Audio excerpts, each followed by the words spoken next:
ટૂંકમાં બતાવું છું. ખામેની સાહેબ ગયા છે ને આપણે જગાડી ગયા છે. આ યાદ રાખજો બસ. ઈરાન ઉપર ઇઝરાયલ દ્વારા જે માનવને શર્મસાર કરે તેવો હુમલો કરવામાં આવ્યો હતો, જેની અંદર ઈરાનના સુપ્રીમ લીડર આયાતુલ્લા અલી ખામેઈન શહીદ થયા હતા, જેને લઈને આજ રોજ ભાવનગરના ખોજાવાડની અંદર શિયા સમાજ અને સુન્ની મુસ્લિમ સમાજ બેય સમાજે ભેગા મળી મુસ્લિમ સમાજ અને દેશના તમામ લોકોને એક સારો સંદેશો દેવામાં આવ્યો હતો. અને જે લોકો ઇન્સાનિયતને માનવાવાળા છે તે લોકો આવા હુમલાનો વિરોધ કરે છે, તેને લઈ આજ રોજ ભાવનગરના તમામ સુન્ની મુસ્લિમ સમાજ અને ભાવનગરની મુસ્લિમ સમાજની પ્રતિનિધિ સંસ્થા કસ્બા અંજુમને ઇસ્લામની નીચે આવતી તમામ મુસ્લિમ સમાજે ઈરાનમાં થયેલ કૃત્યને વખોડી કાઢીને જે ઇન્સાનિયતને શર્મસાર કરે એવી ઘટનાનો વિરોધ અને ઈરાનના સુપ્રીમ લીડર આયાતુલ્લા અલી ખામેઈનને શ્રદ્ધાંજલિ પાઠવવામાં આવી હતી. અને ખાસ સુન્ની મુસ્લિમ સમાજના આગેવાનોએ પોતપોતાની પ્રતિક્રિયા અને ઈરાનના સુપ્રીમ લીડર વચ્ચે પોતાના મનમાં રહેલ મોહબ્બતનો ઇઝહાર કર્યો હતો. સંધિ જાગૃતિ ન્યૂઝ તંત્રી જાહિદ મદરા, ભાવનગર.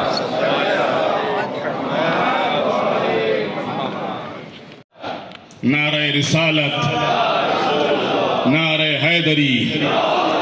तो अजीज़ान मोहतरम, ये जलसे ताज़ियत भी है और जलसे दुआ भी अफ्तार का वक्त करीब। मुझ जैसा यजीद जैसे की बैअत नहीं कर सकता है। जाहिर सी बात है कि इमाम हुसैन आज दुनिया सवाल कर रही है कि आखिर ईरान झुक क्यों नहीं रहा है।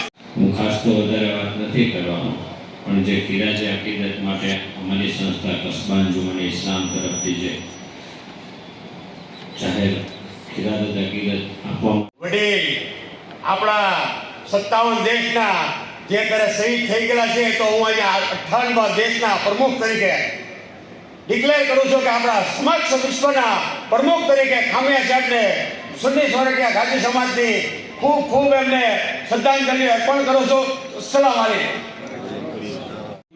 ઇન્સાનિયતનો ગમ છે, જે રીતે શહીદ કરવામાં આવ્યા છે એ કાયરતાની નિશાની છે.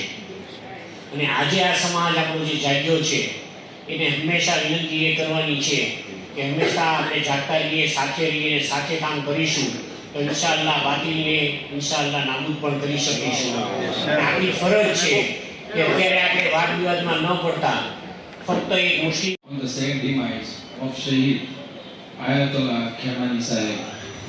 In this rough time, we stand. Programme હતો એ તાજિયતનો પ્રોગ્રામ હતો અને આપણા વચ્ચે જેટલા બી આપણી સાથે સમસ્ત મુસ્લિમ સમાજના આગેવાનો અહીંયા ઉપસ્થિત છે અને એમને એમની તાજિયત પેશ કરી છે.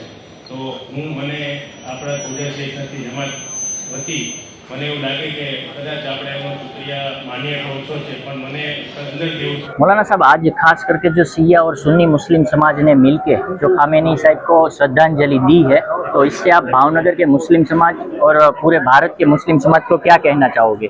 जी, बिस्मिल्लाहिर्रहमानिर्रहीम। मैं भावनगर, गुजरात और पूरे मुल्क, बल्कि पूरे देश क्या बल्कि पूरी दुनिया के हकीकत में मुसलमानों को, और न सिर्फ मुसलमानों को बल्कि जिनके अंदर भी इंसानियत का दिल धड़कता है, उनको एक मैसेज और एक पैगाम देना चाहता हूँ कि हकीकत में खामेनी साहब की, जिन्होंने इंसानियत के लिए हमेशा आवाज़ उठाई और मजलूमों की आवाज़ बन के हमेशा उन्होंने, और आज वो मजलूमों की आवाज़ और मजलूम का हौसला बने हुए हैं।